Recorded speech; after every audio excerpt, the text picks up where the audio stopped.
This episode is sponsored by Smart Travel, a new podcast from NerdWallet. You know that one friend who always finds the best travel deals, picks the right cards, and somehow ends up in first class for the price of coach? How do they do that?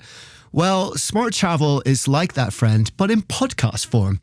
They cover all things travel finance, like which travel cards earn their keep and which are just heavy, shiny metal, and planning group trips that won't ruin your budget or your friendships. So travel smarter and spend less. That's the key with help from NerdWallet. Follow Smart Travel wherever you get your podcasts. Armchair-Explorer is a part of the Voyescape podcast network. Check out all of their shows from around the world at voyescape.com.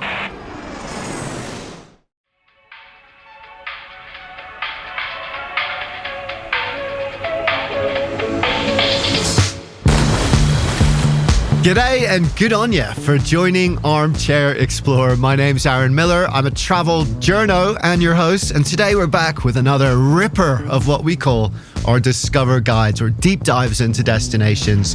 It's kind of like a travel mag in audio. We're going to chat with locals and expert guides to get the drum on the places they live and love. And if that slang means anything to you, you've already guessed it. We're heading not just down under, but about as far down under as it gets to South Australia. But if you're thinking Melbourne, Sydney, or Perth, nope, you're in the wrong state entirely. South Australia is smack dab in the middle of all those big cities with far fewer people, a unique, progressive history, world-famous wine and cuisine, and some of the wildest adventure opportunities in the land of Oz. And it's massive too, with 2,300 miles of coastline. We got a lot of ground to cover today, so this is going to be a two-parter, starting far south in Port McDonald, road tripping up to South Australia's biggest city, Adelaide, and finally a hop over to Kangaroo Island before we continue the road trip north in our next episode.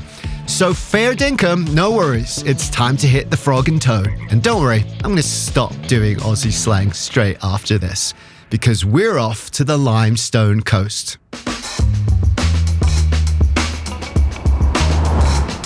Our road trip begins at the southernmost town in South Australia. It's a small fishing village called Port McDonald. And just to set the scene a little, what makes the Limestone Coast so special is there's a fault line that follows it, and over eons it's created all sorts of natural wonders, volcanoes, sinkholes, dramatic cliffs, but also soft golden beaches and crystal clear water, the perfect place to start our South Australia adventure. And joining us for this leg of the journey is local guide Simon Mears from Coonawarra Experiences. So right along our limestone coast, we are world renowned for our southern rock lobster, or crayfish. So around about October through to about March or April, that's cray season. Temperatures in the Southern Ocean are at its coldest when it's the warmest time on land. We have a phenomenon here called the Bonnie upwelling, and that actually pushes cold Antarctic water up to the surface, brings all the feed and the spawn for the crayfish and lobsters, and that's when they developed. So the fishing season, I think it ends about April, something like that. A lot of locals have their own cray pots, so I'm quite jealous about that. So we remain close friends with those people on the off chance we get a lobster every now and again. Always remain friends with the fishermen, always. But down in Port McDonald, we've got Uncle Ken Jones, who is an Aboriginal elder. He's a proud Bowendick man whose ancestors have lived on that coastline for hundreds of thousands of years. They were excellent seafarers, fishermen, and coastal foragers. So Ken takes groups along the coastline and will show the flora and, in some cases, the fauna of the natural wonders of the South Australian limestone coast. He'll find herbs and trees and other plant matter that you can use to actually eat. He's also excellent at finding the various flora that they use to combat, mosquitoes, flies, and antiseptic for cuts and bruises and things like that. It's fascinating to spend time with him, and he's very big on quiet time. And the first part of the tour is just having a chat with Uncle Ken, and suddenly within 5 minutes, they're a million miles away, and all the worries and the stresses have floated away. It's amazing to watch. He's got a real, I won't say it's a skill, he's got a nature about him that's obviously comes from, millions of years of his ancestors, hundreds of thousands of years. From here, we drive straight north to Mount Gambier, traditionally owned by Ken's ancestors, the Boandik indigenous people. The city's named after the volcano Mount Gambier, which thankfully is not set to go off anytime soon, but it is just one of a number of natural wonders that surround this city. Even in the heart of the city, you've got 2 to 3 amazing attractions, and one is the Blue Lake. The Blue Lake is in the middle of Mount Gambier. It's at the top of Mount Gambier's most highest peak, and it's actually a volcanic crater that acts as the town's water supply. The Boandik's creation story tells of a giant ancestor, Kratebul, who formed this lake and now sleeps at the bottom. The lake actually changes colour over the course of the year, and no one is entirely sure why. It is an absolute crystal cobalt blue. So when you actually are standing at the top of the crater looking down into it, you do need sunglasses. It is dazzling, and it is the single most popular attraction in Mount Gambier. You can drive around the Blue Lake and you can walk around the Blue Lake. I think the circuit's around about 4.5 kilometres, but it's got probably 6 to 7 different vantage points around the lake for you to sit down. You can have a picnic, grab a drink, maybe a glass of wine, depends if you're more, it's the afternoon. So it's really nice just to sit back at a few of these vantage points and take in maybe 10 or 15 minutes in each spot and just have a look at the different aspects of the Blue Lake. It's a flat bottom, and I think the depth is around about 82 metres. So it's a very deep lake, and just a stunning natural wonder to actually have a look at. The next one I would take you through to would be the Umphenston sinkhole, again in the heart of Mount Gambier, so it's only about 5 minutes drive away from the Blue Lake. The sinkhole formed millennia ago when the roof of a massive limestone cave collapsed in on itself. In 1886, Scotsman James Umphenston purchased the land and grew what you could call a garden, but it feels more like a hidden oasis. Curtains of ivy surround the rim and dangle several stories to the bottom, where you'll find terraces, fountains, and flower beds, like some kind of Garden of Eden. You can actually walk down into the steps into the base of the sinkhole, and it's this beautiful sunken garden. The swinging palms that are in there, there's beautiful agapanthus, walkways, tables down there. So you can go down and take your lunch or, again, glass of wine and sit down and enjoy the serenity in there. In the evenings, the possums come out as well too. So many people get fruit, and the little brushy-tailed possums will come out and take some fruit from you, which is a lovely thing to do. And it's right in the middle of the city. It's a free attraction. Then we would probably head up through to further up the coastline to an area called South End and the Kanunda National Park. Kanunda's probably, it'd be about a 45-minute drive from Mount Gambier. Unless you have a four-wheel drive vehicle, it's inaccessible. If I relate Kanunda National Park and its coastline, it is on par, if not a greater example of rugged coastline than the Great Ocean Road. I truly believe that. The other thing about Kanunda National Park and its coastlines, its scrubs and coastlines, is there's just nobody there. We've been there many times and there's been not a soul within 10 kilometres of us. We've even got some towering sand dunes, so if they like a little bit of adrenaline, we can do some 4x4 fast-paced wheel spinning up the sand dunes and down the sand dunes. So it just depends on whether you want that nice slow coastal drive or the bit of a buzz as you're doing it as well. You want the buzz. Trust me, I've been lucky enough to do some off-road dune jumping in the past. Yup, that's me screaming in the background and laughing. If I was to describe off-roading on dunes, I would say, remember what it was like being a kid in a sandbox playing around, and then amp that up to NASCAR levels with big old tires, and you'll get a sense of what I mean. I loved every minute. From there, then we'd probably head up to Naracoorte, home to the UNESCO World Heritage Naracoorte Caves. I think it's the largest collection of megafauna in the Southern Hemisphere. And there's thousands and thousands of limestone caves through that region. These caves basically swallowed up a lot of the megafauna. So if you think if you're cute and cuddly Skippy the kangaroo, that I'm sure you've seen on your TV screens and in books and magazines, think 8 to 9 foot kangaroos with giant buck teeth, flat noses, not as attractive as young Skippy, gigantic wombats the size of a hippopotamus. Actually, to be honest, most of them were herbivores, so they weren't interested in you and I, let's say, but they probably would have given us a fright if we had to walk around the corner and ran into one. And because they fell into the the ground fell away and they fell into these sinkholes, their skeletal remains have been perfectly preserved. So when the caves were discovered, and even to today, there are still live site digs right through those caves where they're still uncovering fossils, bones and remnants of these megafauna and making new discoveries all the time. So it's a working live site. So for example, the Victoria Fossil Cave, most recently we went into, and it's about an hour long tour. It's an easy walk through. It's you can be quite tall and still get through into the first chamber. But then the first chamber that you walked into, you're hit with these stunning stalagmites and stalactites that have taken millennia to form, and you can't help not taking photographs and getting best angles, and they just produce so well. And then these ancient straws where the water that drips through the limestone, by the time the water seeps through the surface and down one of these what they call straws that will eventually form the stalagmites, it can take about 7 to 10 days for it to go through the floor of the earth into these caves and then virtually run down the edge of what you would consider a drinking straw. That's what they look like. Then there's one they actually call the wedding cake. I shudder to think how many millions of years old it is, but it actually looks like tears of a wedding cake. So over the years, the water has just dripped and dripped and dripped and formed these tears. And it is actually fascinating to see this thing. And then you start to think about how old it is and how it was first formed and what size it would have been. And then suddenly you're struggling to work out exactly what period of time that would have been. Makes you feel very, very small, but very appreciative. And I think you come away from your daily life into that type of environment, and it gives you a really good appreciation of what's important and what's not. It's a wonder, I think, and it doesn't matter what age you are.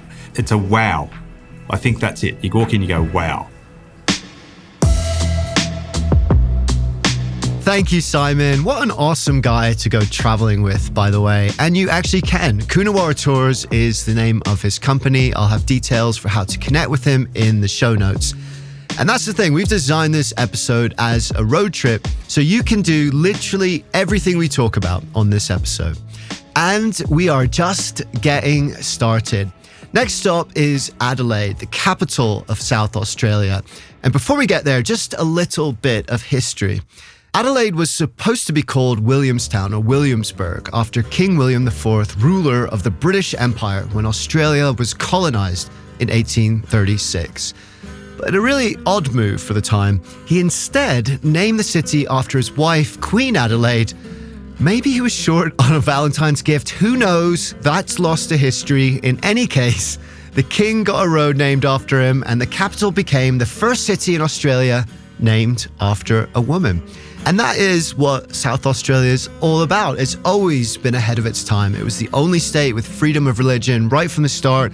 It was the first place in the world where women and men had equal political rights, the first state to decriminalize homosexuality, and Adelaide in particular is home to the country's first nude beach and annual nude Olympics. Where do I sign up? But those are just bullet points. We're going to dive much deeper now because we're sitting down with Katina Vangapolis, the perfect person to walk us through our next segment, the ultimate 48 hours in Adelaide. Yeah, that might have been a little over the top. Anyway, she's been a guide in more than 20 countries, but now operates flamboyance tours right here in the capital. The name actually came from a stint of my tour guiding before I returned home to Adelaide to start the business. I was in Europe as a tour guide. So you know how like most guides have a selfie stick with a flag or something on top? Yeah. That's the standard for most people. But for me, I ended up getting a fly swatter in the shape of a like flamingo, and it was pink. And so I would hold up this fly swatter and people would like follow me around, and then I'd get high fives from randoms and all sorts of things. And I became like the flamingo girl. And so I just wanted to bring a slice of that back home with me. And then flamboyance is a group of flamingos. So oh, is that right? Yeah. So how you say like a school of fish or whatever, it's a flamboyance of flamingos. Oh my God, I love that so much. It's a flamboyance of flamingos. I'm going to have to find a way to like drop that into conversation, like every single conversation I have from now on. Isn't it great? So I just wanted that to be replicated in the tours that I do. Yeah. And then also bring a slice of flamboyance to what I do. Well, I'm excited, and I'm now expecting flamingos, flamboyance, all sorts of like crazy stuff like that. So let's get started. So let's pretend this is our first morning. We've got to the hotel. We've got off our jet lag, and now this is our first morning in Adelaide. What are we going to do? Oh, it's so hard to just pick a few things to do within the space of a couple of days. I mean, look, when I go anywhere and I travel around the world, I always honestly do a walking tour wherever possible. So just to get the lay of the land and to be able to, I guess get people understanding where everything is and pointing out what they can see and do. And I've had friends come on my tours when they visit. So there you go. Do they heckle you, your friends, when you're on the tour? Generally, they're pretty good, to be honest. If it was one of my friends, I would definitely heckle them. So we're on the tour with you. Where are you taking us, and what are the things we can see and do? Yeah, well, you start off at a sculpture called the Moles Balls in Rundle Mall. So the Moles Balls sounds really funny in, I guess, theory if you don't know the context, but it's a really important meeting point. And so the tours start there because you're essentially meeting someone at this sculpture, which is just a given for any local in the city. It's a popular reference point. And from there, you can go into the offshoots because we have lots of what we call arcades off the main mall. So an arcade in British English is more of like a shopping precinct, particularly a high-end one. I know that it can get confused with a place where you have video games and things like that. But at the same time, though, we have one particular place called Adelaide Arcade, which is from the 1800s. It's just stunning. A lot of the same architecture's still in place. Brilliant. It's just gorgeous. And places to have tea and coffee and shop for records and vintage stuff. I'm sticking to records. That's all I ever buy is like records and books. I wear the same clothes for years to my wife's dismay. Yeah. But yeah, records and books, that collection keeps growing.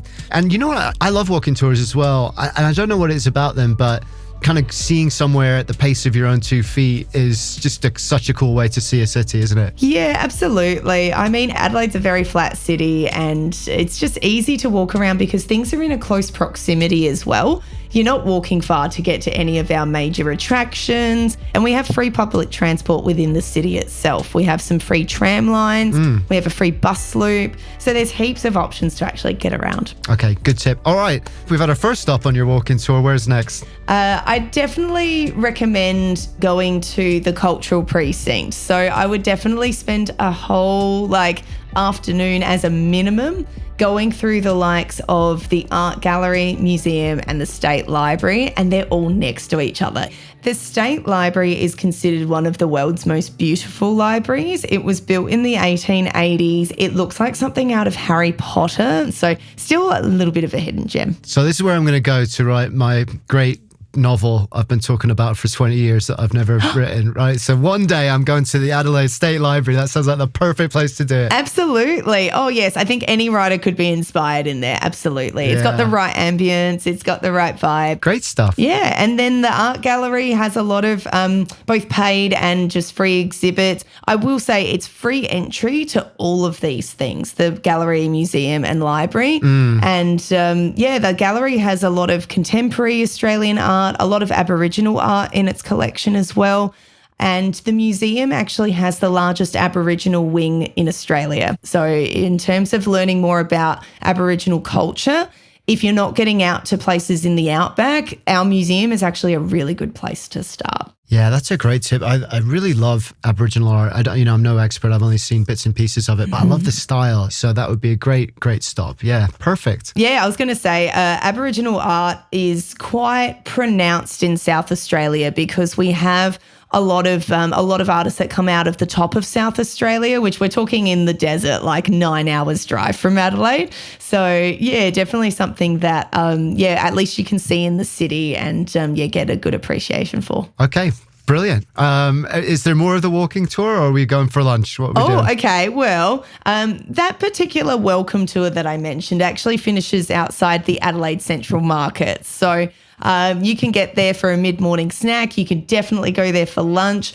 The market is open 5 days a week from Tuesday to Saturday. And it's just a stunning spot. It's been there more than 150 years. It's considered one of the largest of its kind in the Southern Hemisphere because it doesn't actually have clothing or souvenirs in it. It's purely just about the food. You've got everything from South American cuisine through to Portuguese custard tarts, great French creme brulee, like all of it. Oh, right. You can pick and mix kind of like all these beautiful different foods from around the world. Absolutely. And it's such a representation of Adelaide's multiculturalism as well. We just have a very wide diaspora of people, and it's really beautiful to see that all come together. And a lot of families own these stalls, so it's really great because, there's just so many stories behind them too with, more than a century and a half of history. It's just a lovely spot to do your shopping if you want to do your groceries, but also plenty of restaurants to sit down and eat. And it's just a really casual affair, and it's just really awesome. Perfect. Great start to the morning. Great. I'm really full. We've stayed a little bit longer than I thought because we're stopped for those Portuguese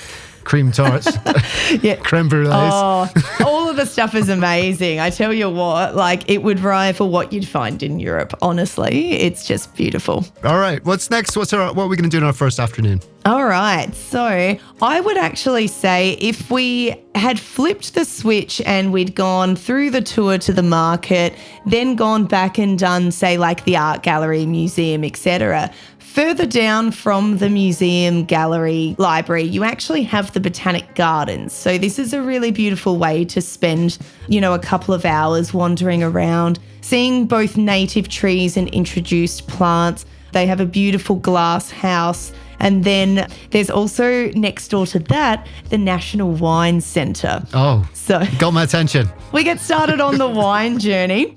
So the National Wine Centre has dozens of different wines from not just South Australia, but around Australia on tap, basically. So you can actually sample different Australian wines, which is absolutely amazing. They take tours through there so you can learn more about how they sell them. You can also eat there. They have a bar and a little restaurant. Really, really awesome spot. And just very conveniently next to the gardens. So you can just wander and then finish up with wine and a cheese platter. Or, get a few little glasses of wine and then have a wander, because that's always nice too. And then come back for a few more little tastings. Either way, absolutely. When you say on tap, is it like one of those where, a beer's on tap, but you can kind of just get a little tiny bit of a wine just as a taster? Yeah. So what they do is they have these special machines where it'll pour out a measured pour.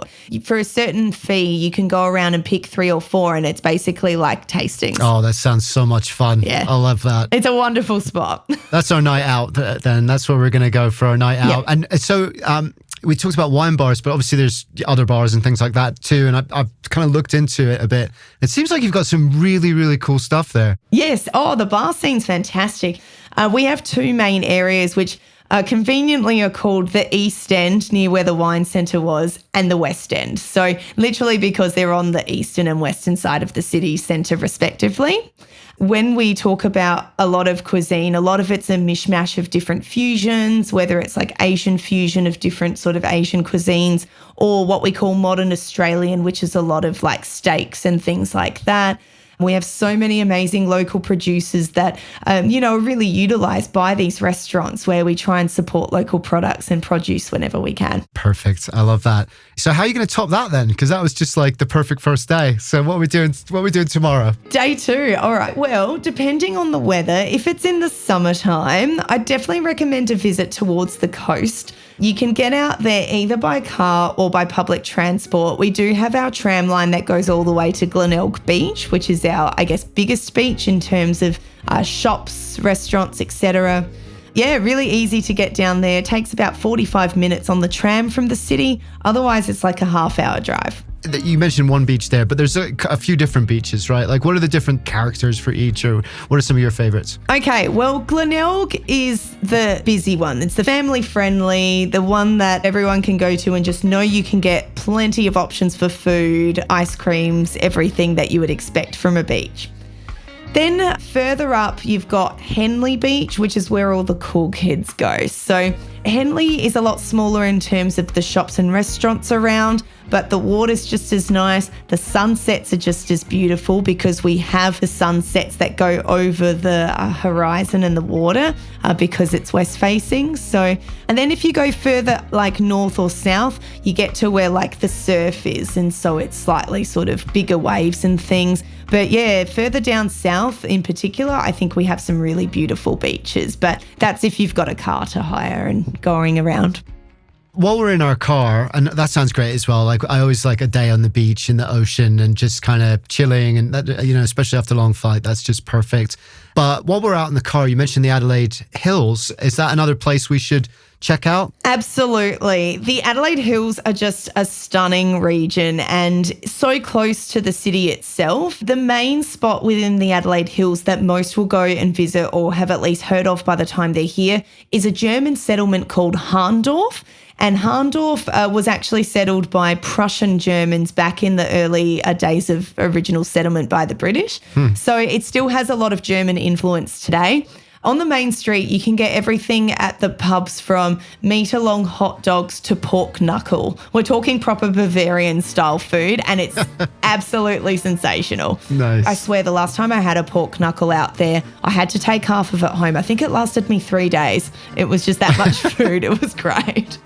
So Harndorf, though, I guess with the main street, it's got like heaps of places for like German beers and food and things. You do have a shop that sells like steins and cuckoo clocks, I think, still. Brilliant. Yeah, and then also beautiful boutiques, like local retailers. It's just a really beautiful setting because particularly in the autumn, in the fall, the leaves falling down, they have like different colours on the trees, and that's a beautiful time of year to visit too. So yeah, there's a lot going on. There's even a museum for Wolf Blass, which is a really well-known winemaker around South Australia. So yeah, a lot in tribute to the wines because in the off streets, you can reach vineyards from the main street of Harndorf within like 5 minutes. Oh, great. Yeah. So you can kind of go visit a few different vineyards and do some tastings and all that? Oh, that could easily take up your whole day. Like, it's just, there's that many around. Oh, you know me so well. Yeah.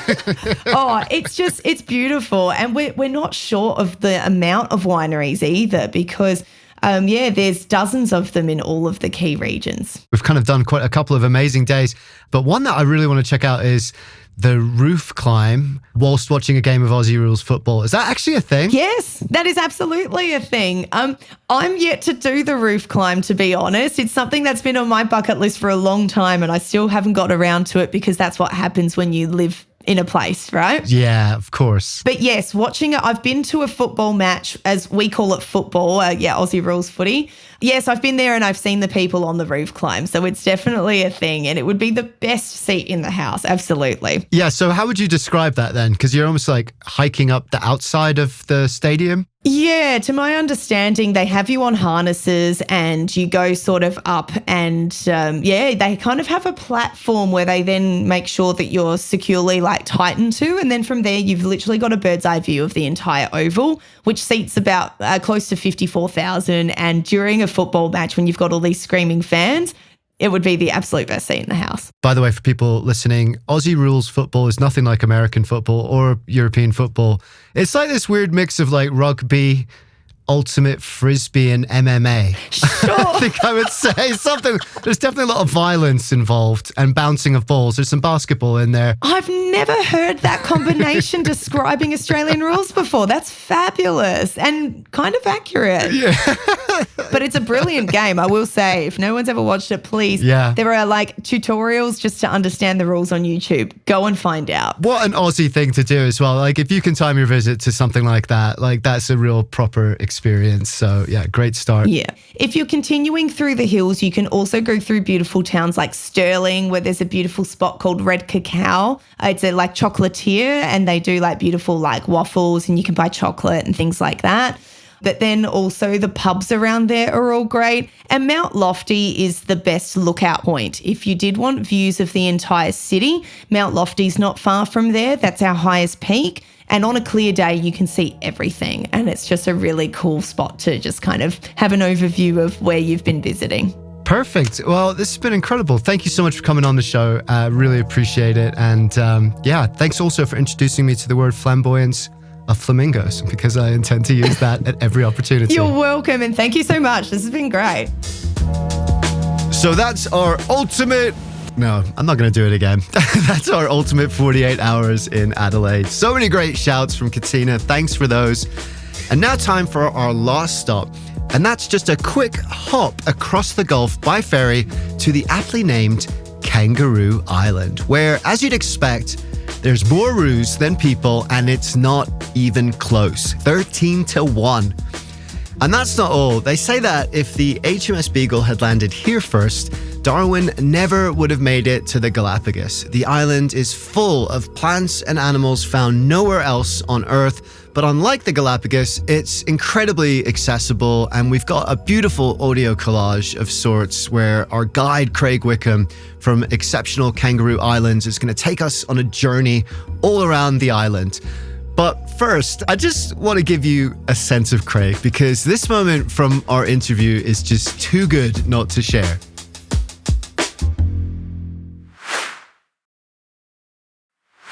Before we get going, I understand that you have a kangaroo asleep outside your window. I do. We've got a little orphan called Lucy, and she's expecting a baby. So, which we saw that whole thing unfold on Saturday morning. My daughter went out and said, "Oh, look, quick, something's happening." So she's grooming, making a path into the pouch. Oh, wow. Yeah, so that's a bit of a treat, because it's such a rare thing to see in nature. You often see the animals doing what they do, but I've never actually, in 35 years of guiding, I've never actually been on the spot when a kangaroo is giving birth, because birth for a kangaroo is a totally different thing to a placental mammal, because it's a little tiny thing.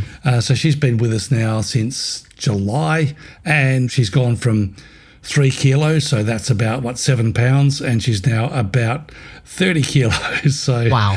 Yeah, she's grown very, very well. Really is eating your lawn up. Yeah. Is this, now that she's been raised by you, something that she will stay with you for life, now that she's kind of been habituated to humans, or do you release her later? She's never actually been captive. I mean, when she was really small, she'd be in a pouch, but at night time she'd start bouncing around the house and driving us crazy. So you'd open the door and say, "Out." There is no predator for little kangaroos on the island at night time. So she could basically enter roo habitat the moment she steps out the door. So we expect she'll come and go as she pleases and come back and say g'day when she wants to, and then off she goes. So that is Craig. What a legend. And if you hear roo noises in the background, well, now you know why. So settle into your proverbial pouch as he tells us about Kangaroo Island.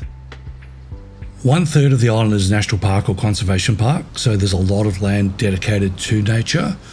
The big national park that covers the entire west end, this big wilderness that's about 200,000 acres in round figures. The southwest portion of that has some quite spectacular coastal landscapes.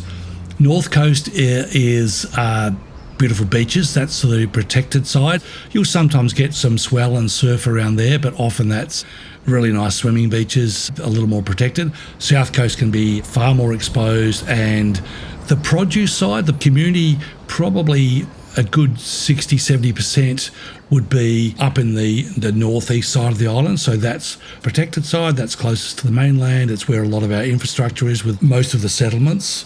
There's a river that runs out there, so again, really, really gentle. You can go kayaking down there. And in the middle of the island, Pandana is the service centre for the farming community. We've got about 400 farms across the island. We're only 5,000 people in total who call Kangaroo Island home, but we're a pretty creative bunch, both from a food and fibre perspective, with a range of crops, a lot of sheep grazing, less so cattle, but there are some beef cattle on the island, about 20 vineyards, so make some nice wines, a few microbrews, a gin distillery, and they're just about to launch whiskey. We're Mediterranean, so the classic Mediterranean foods are easy to grow here. The wild areas, the national parks, and some lovely long beaches means some nice walking opportunities. You can go fishing, or you can go out to snorkeling, wild dolphin swim. It's very much about exploring the landscape and stopping and understanding what we're going past, whether that's termite mounds, or you encounter some animals, stop and talk about them.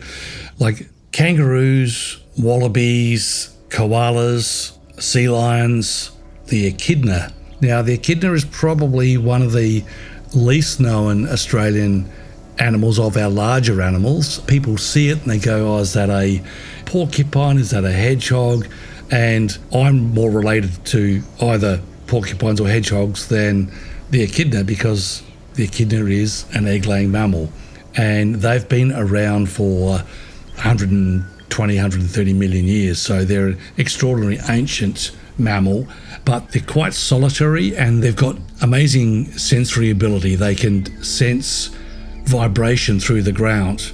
I'm 6'2" and I've got big feet. If I'm stomping around through the bush, they'll hear me and just head off in the opposite direction. So that's part of the storytelling and setting people up for success when we go and walking through the bush, is say we really need to be moving. We don't have to be silent, but we just move quietly. And that's when we're rewarded with some of these best encounters. And I think after many, many years, 35 years of guiding, the things that are the richest experiences for me are where you see interactions between different species, where we're just a fly on the wall and we're just quietly sitting there in the bush. I've seen things like an echidna's just waddling along and stops for a bit of a dig, and suddenly the kangaroos, which we were watching, a little one, like a lot of young animals, the little kangaroos, wallabies, they're very curious.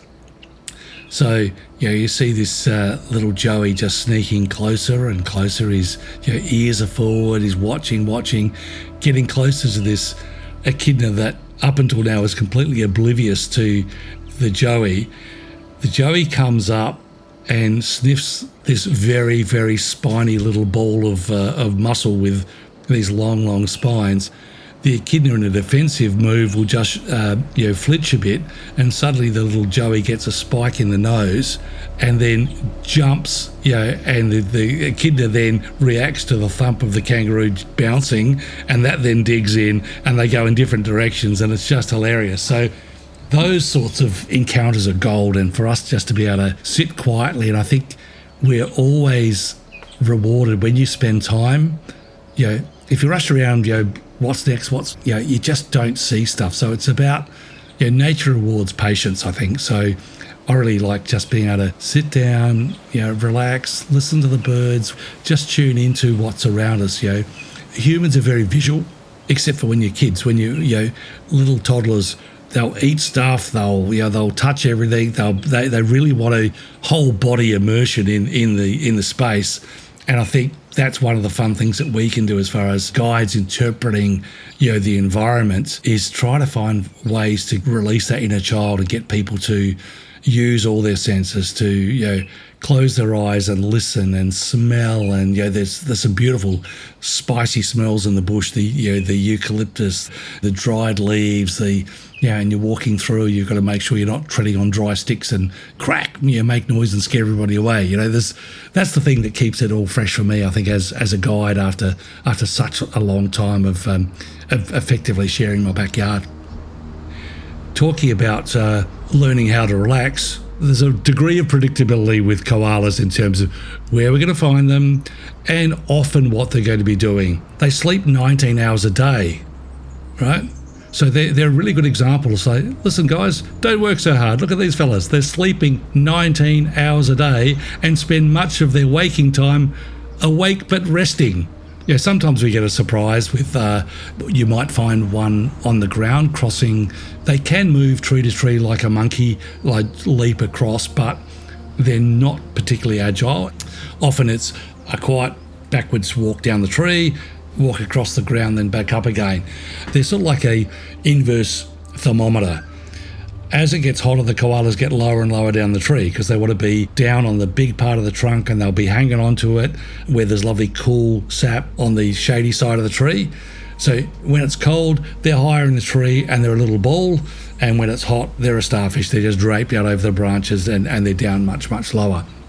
And you'll sometimes see the first little babies poking their heads out, typically from the mum's chest. She's carrying it on the chest when they're very small, and then when they start to get in the way, she'll give them a bit of a push round the back, and then the kids will then ride on the back of the mum. So just to explain the way that people sort of observe the koalas, at first you start at the bottom of the tree, there's that main fork, go left, go up again, then take the right fork, and you've literally got to show them, because their camouflage is quite good. The bark colour and the koalas are very, very similar.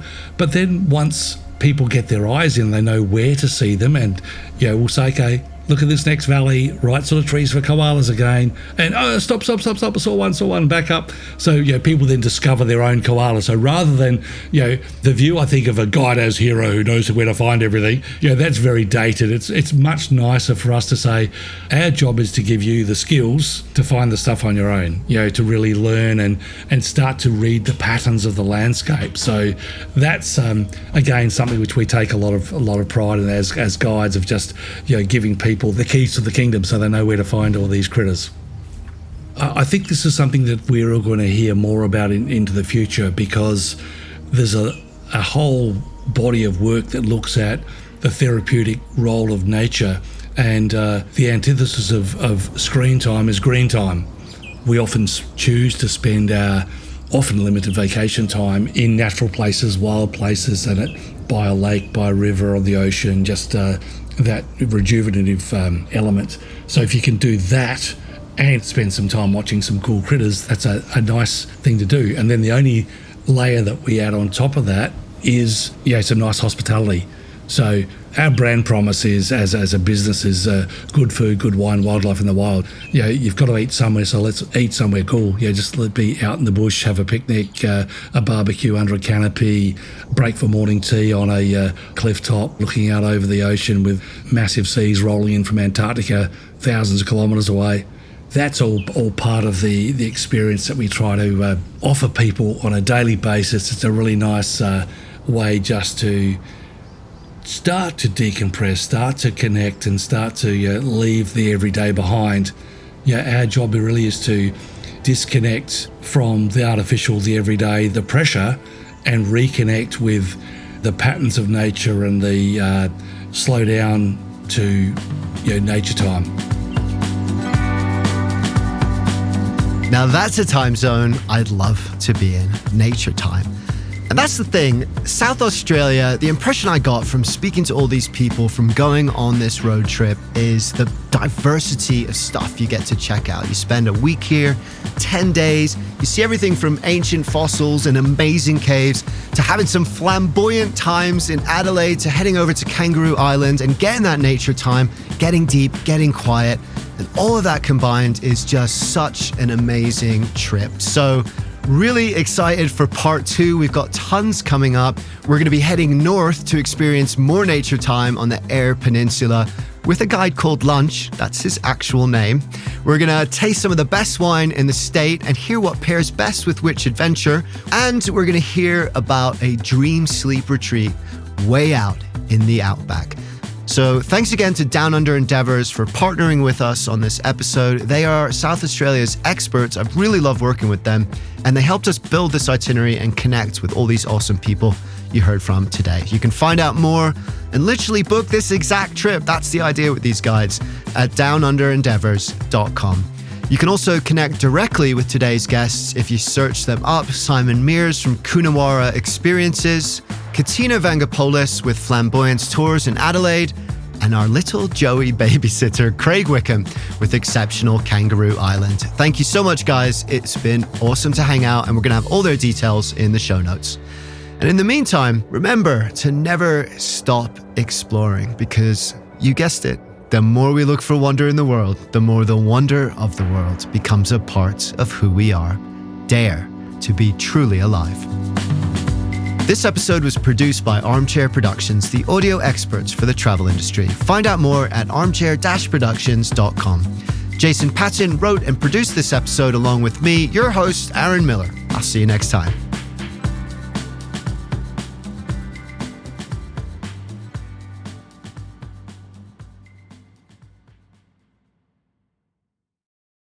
Quick question. Do you want travel tips from people who have actually been there? Our show is co-hosted by Tim Johnson, an award-winning travel journalist who's been to more than 145 countries around the world.